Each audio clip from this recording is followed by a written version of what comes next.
Chapter 14. The secret of all victory lies in the organization of the non-obvious. Oswald Spengler. Switching off the light in my hotel room, I wonder if I will be able to sleep. Tomorrow promises to be one of the scariest and most challenging days of my life. I am taking a team of friends into extreme danger. As the expedition leader, they rely on me to take charge of the situation. This means extensive planning and research on my part. I must be aware of everything that can go wrong and take steps to prevent any potential disasters. A simple mistake can cost someone his life or even endanger the entire team. It is a very serious responsibility. So I have been preparing for tomorrow's dive for 2 solid months. For a moment I consider how it began. In Jean-Michel Cousteau's office on a late Friday afternoon. The West Coast Cousteau Society office is located on Santa Monica Boulevard in West Hollywood, California, the film capital of the world. West Hollywood is a very interesting place. You never know who you might meet on the street. A familiar face from an old movie or someone from last night's television comedy. I remember staring through Jean Michel's office window, fascinated by the strangeness of a man below. He was in an alley that parallels Santa Monica Boulevard. The man was tall and very slim. He was wearing black leotards, a black long-sleeve shirt, and black boxer shorts. I could not see his face because he was wearing a white beekeeper's hat with a white mesh veil and a flowing white ribbon tied under his neck. He was busily spinning in tight little circles on rollerblades. He twirled around and through a row of trash cans, bounced up a row of steps, then leapt back down to swirl again around the trash cans. He did this for hours at a time. The weird character was an alley regular. I turned my attention from the man below to Jean Michel, who was concluding a telephone conversation with his father, Captain Jacques Yves Cousteau.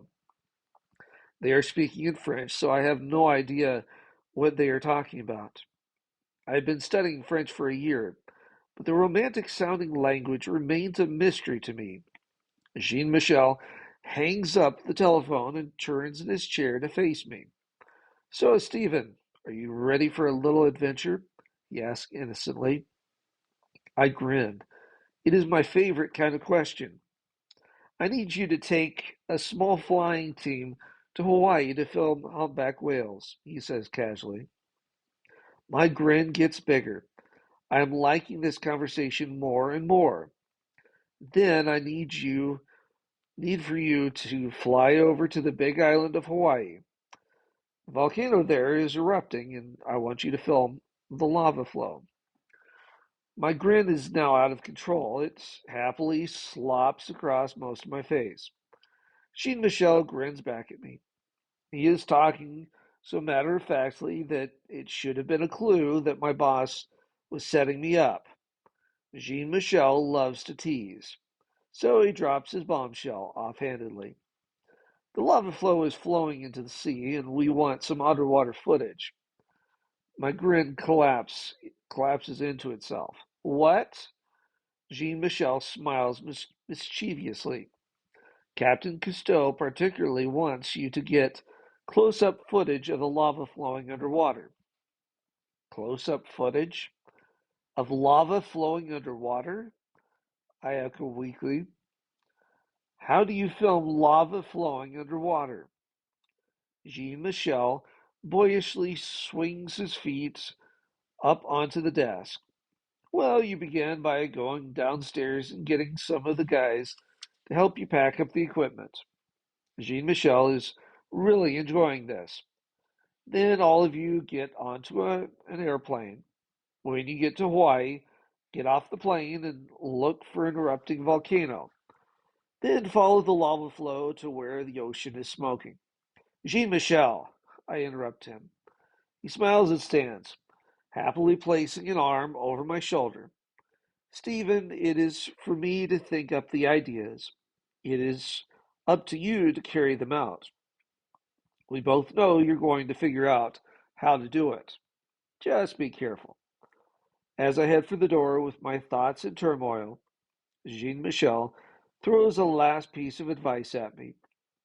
Diving with lava is going to be scary, but if you plan well, it can be a lot of fun too. In my hotel room in Hawaii, I glance over at the clock. It is 11 o'clock in the evening, and I must be up before dawn. I mentally go over the many potential hazards and my strategy for preventing them from endangering the team. All the diving will be conducted in a completely exposed surf zone where big breakers regularly pound the shoreline. That means we'll be swimming in strong underwater currents, probably with limited visibility, while playing hide and seek with rock that is 2,000 degrees Fahrenheit. The lava flow itself is very unpredictable. Like a shifting ocean tide, the flowing lava can abruptly surge, creating flash floods of racing molten rock. The volcano's outflow is estimated to be between 350,000 to 500,000 cubic yards a day, enough lava to cover over 100 football fields with liquid stone to a depth of 1 yard. Almost daily, there are multiple minor earthquakes, occasionally punctuated by a real earth mover.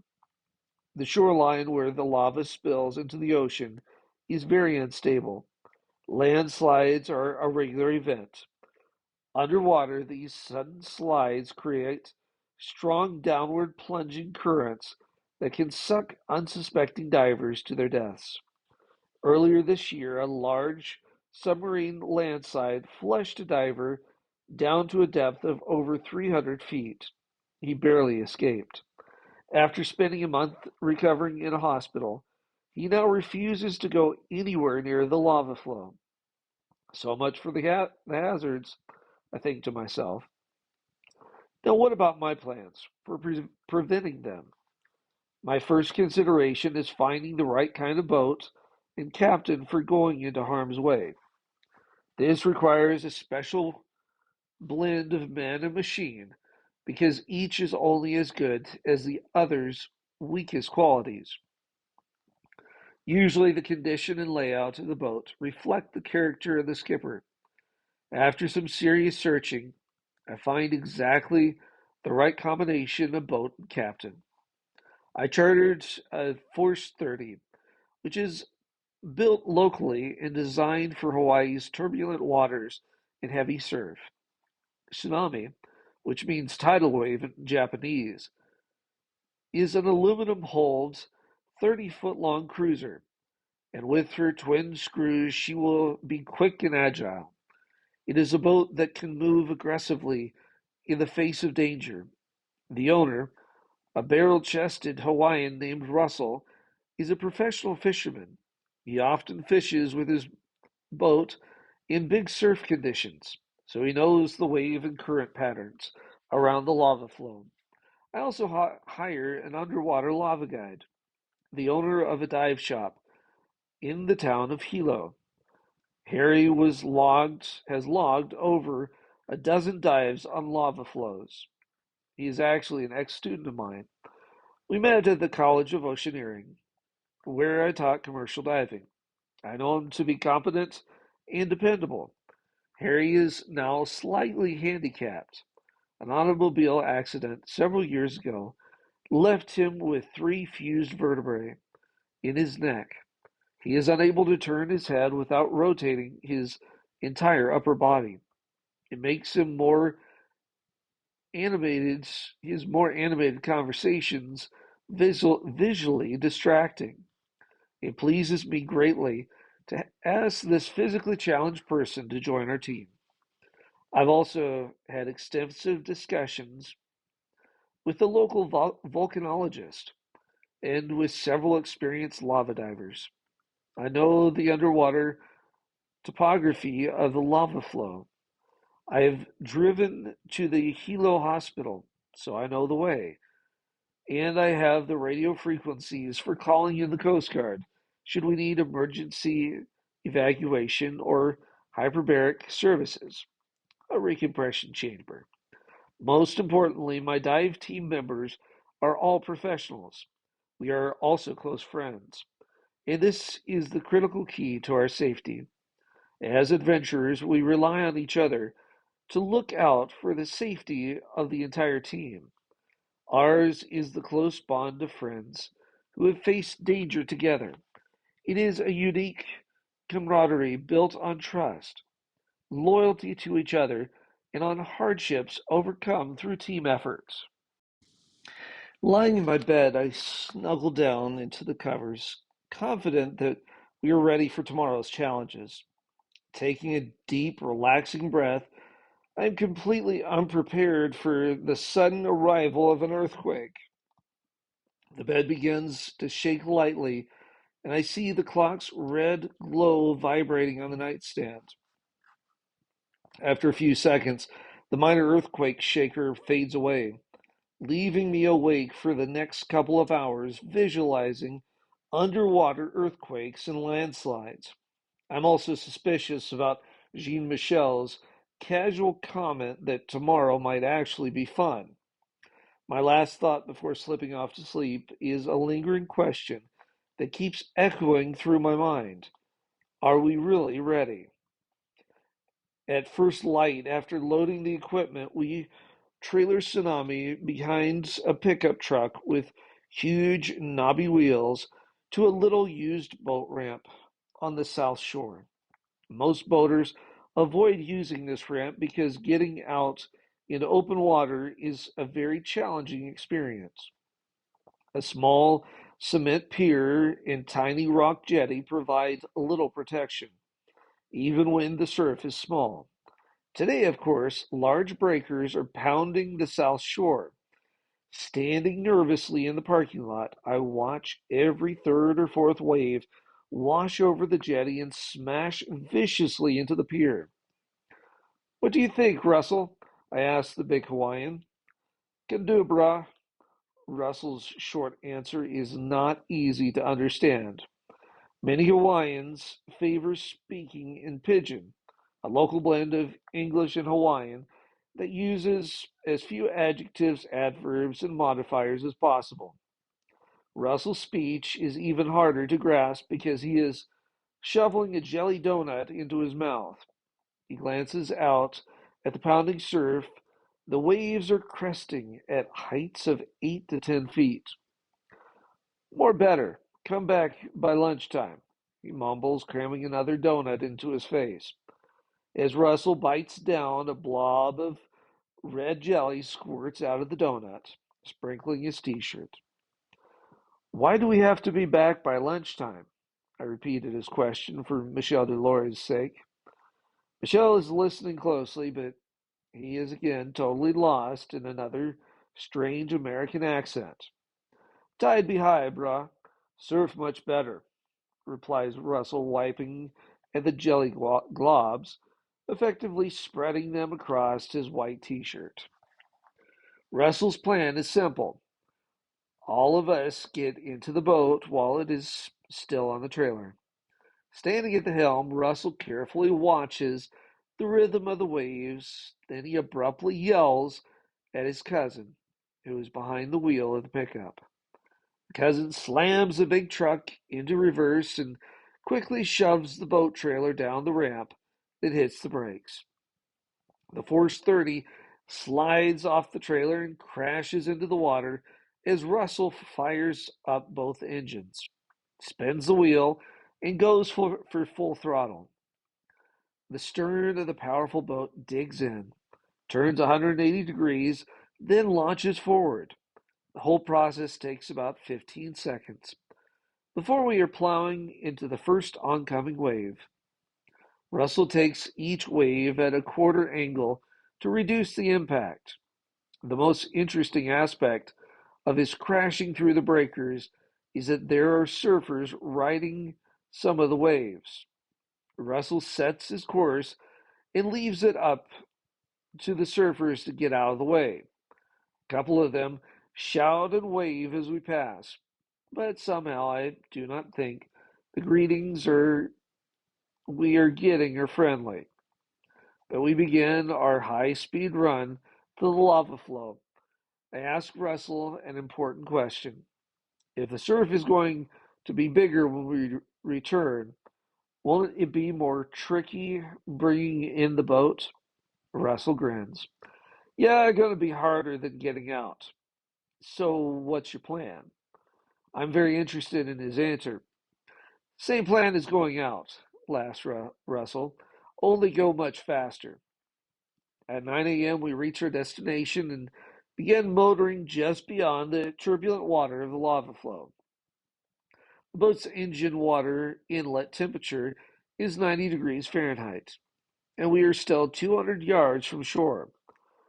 The water is varying shades of dirty brown with occasionally large blotches of black soot.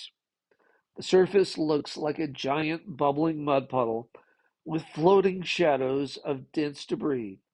The bubbles are rising from the bottom, the result of ocean water spontaneously meeting molten rock.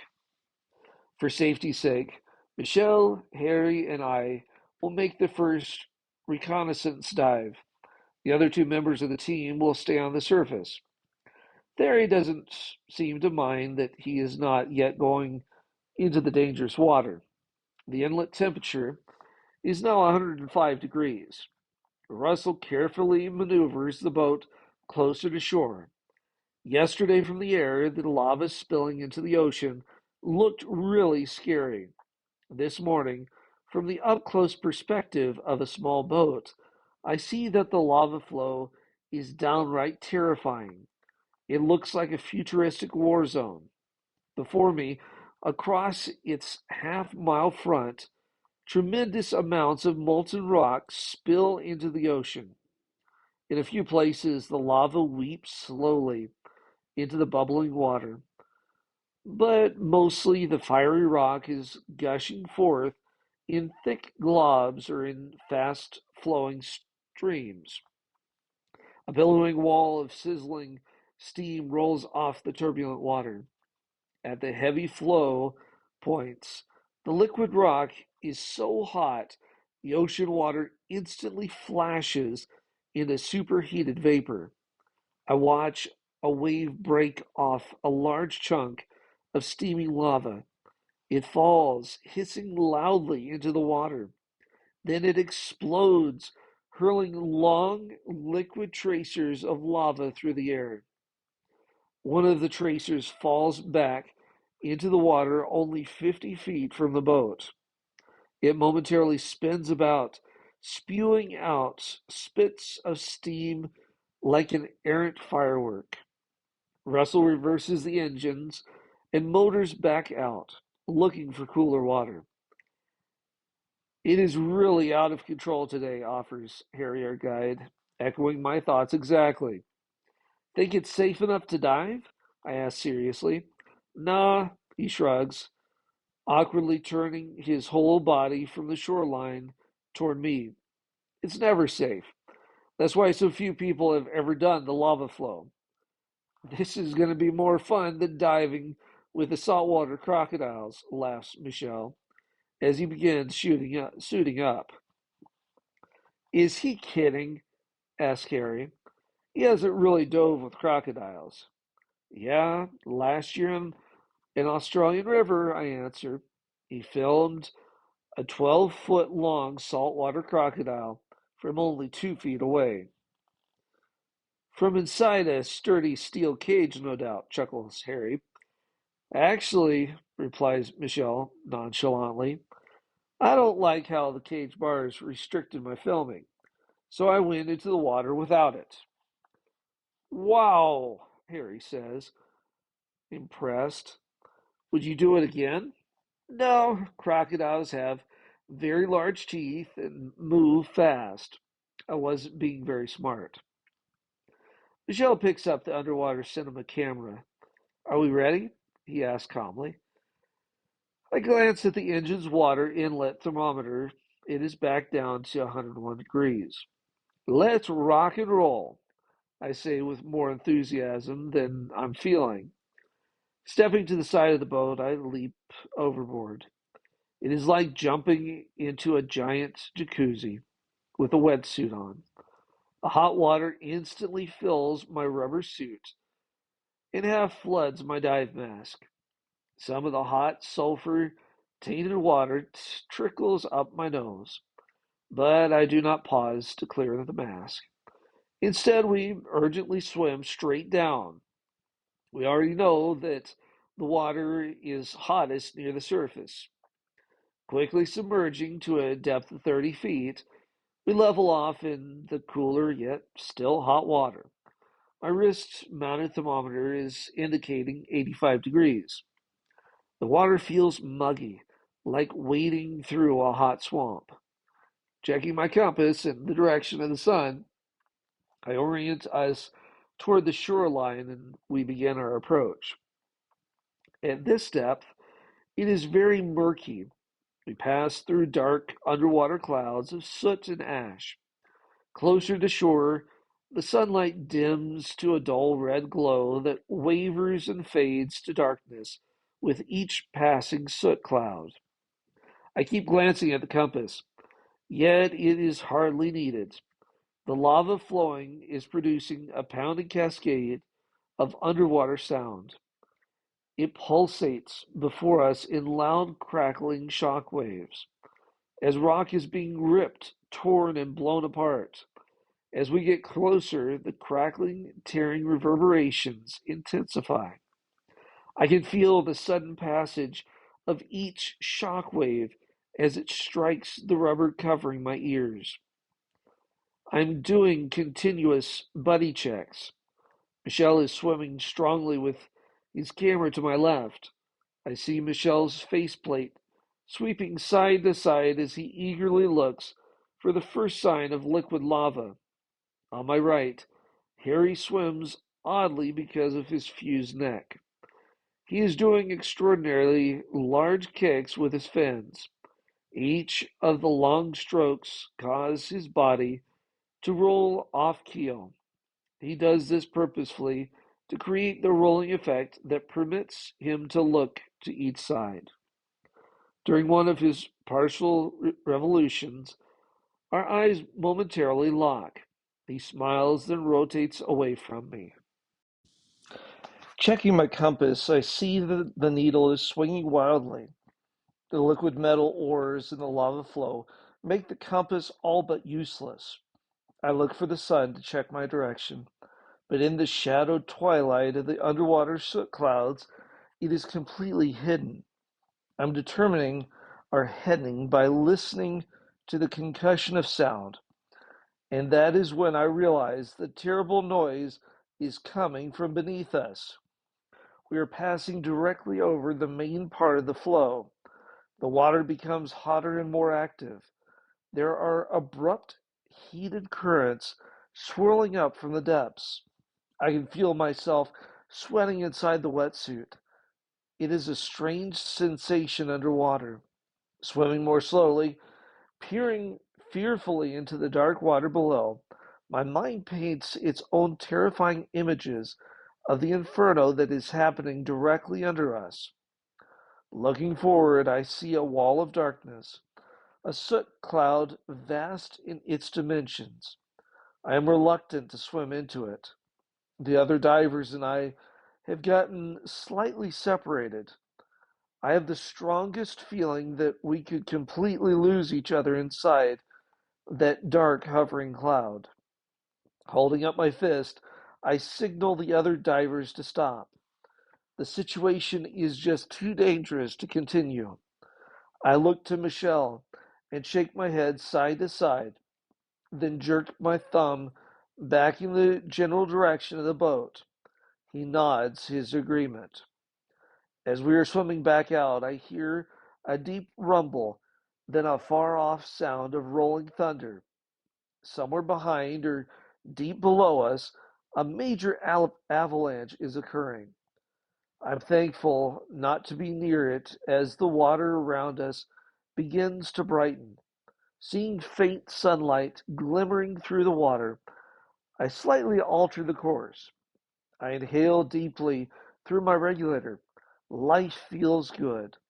In the distance, we begin to hear a clanging sound. It is Theory beating two metal pipes together from the back of the boat.